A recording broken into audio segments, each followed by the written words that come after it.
The sun beats down on Olympia, dust floats in the air. Thousands of spectators fall silent, no music, no countdown, just breath, heartbeat, tension. Then stone slams under bare feet and history explodes forward. This is not the modern 200-meter sprint. This is its ancestor. This is the Diaiolos, the race that proved speed could make a man immortal. Welcome to ancient Greece. Long before stopwatches, lanes, and world records, the Olympic Games were born in 776 BC as a tribute to the gods, especially Zeus, king of Olympus. At first, there was only one race, the stadion, a straight sprint of roughly 192 meters, but Greek spectators wanted more drama, more endurance, more suspense. So in 724 BC, the Olympics changed forever. They introduced the Diaiolos, a race twice the length of the stadion, about 384 meters, often described as the ancient version of the 200-meter sprint. But this was no simple dash forward. It was a test of speed, balance, strategy, and nerve. Picture the track. No rubber surface, no painted lines, just packed earth beneath the burning sun. At the start line, athletes crouch behind stone starting blocks carved with grooves to grip their toes. These men are not professionals in the modern sense. There are no contracts, no sponsorships, but they train relentlessly. To win at Olympia is to become a hero, honored for life. They are naked, not for shock, but for purity. Clothing was believed to restrict movement and offend the gods. Every muscle, every flaw, every ounce of strength is visible. When the signal sounds, the runners explode forward. The Diaiolos begins with a furious sprint down the stadium track. The crowd erupts as bodies surge forward, arms pumping, lungs burning. But here's the twist that made this race legendary. At the far end of the track stands a turning post, the campter. There are no curves, no guidance, just chaos.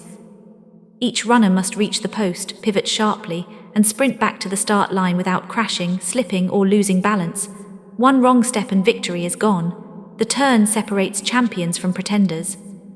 This moment, this turn, is where races were won or lost. Unlike today's perfectly measured lanes, ancient athletes ran dangerously close together. Collisions happened, elbows flew, feet tangled, the turn was brutal. Some runners slowed slightly to survive it. Others risked everything, cutting the turn tight and exploding out with reckless speed. The crowd loved it. To ancient Greeks, the Diaiolos wasn't just a race, it was a metaphor for life. Speed alone wasn't enough, you needed control, timing, intelligence, power restrained by discipline. Victors of the Diaiolos were not rewarded with gold medals. They were rewarded with immortality. Winners received an olive wreath, simple and symbolic, but the real prize awaited them back home. Cities tore down walls to welcome them, believing a city that produced such athletes needed no defenses. Poets wrote verses about their speed. Sculptors carved their likeness in stone. Some winners were fed for free for the rest of their lives. Their names echoed across generations.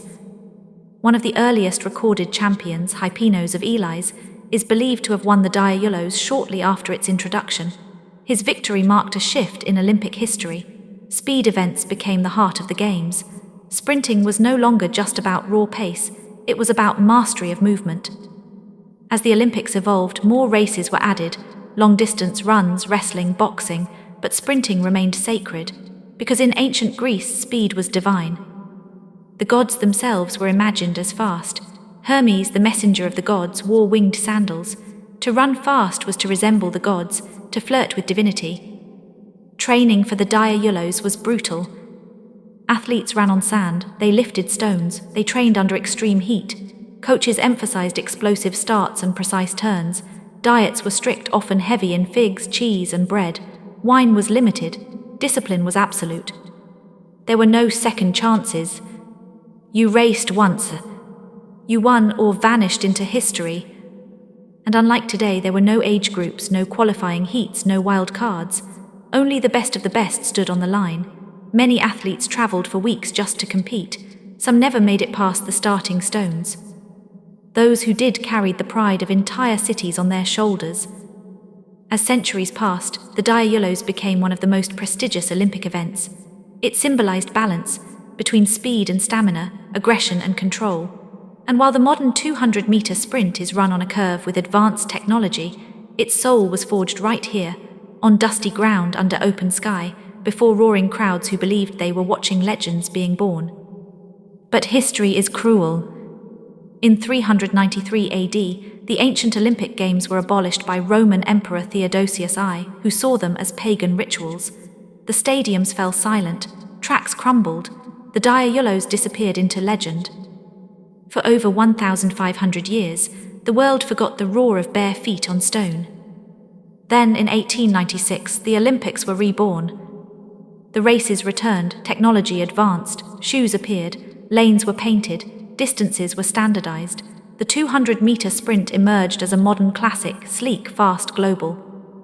Yet every time an athlete explodes out of the blocks today, every time they attack the curve, every time they lean for the line, they echo the diayolos. The ancient Greeks didn't chase records. They chased honor. And in that dusty stadium at Olympia, where speed met sacrifice, the story of the 200-meter race truly began, not with medals, not with fame, but with one simple belief: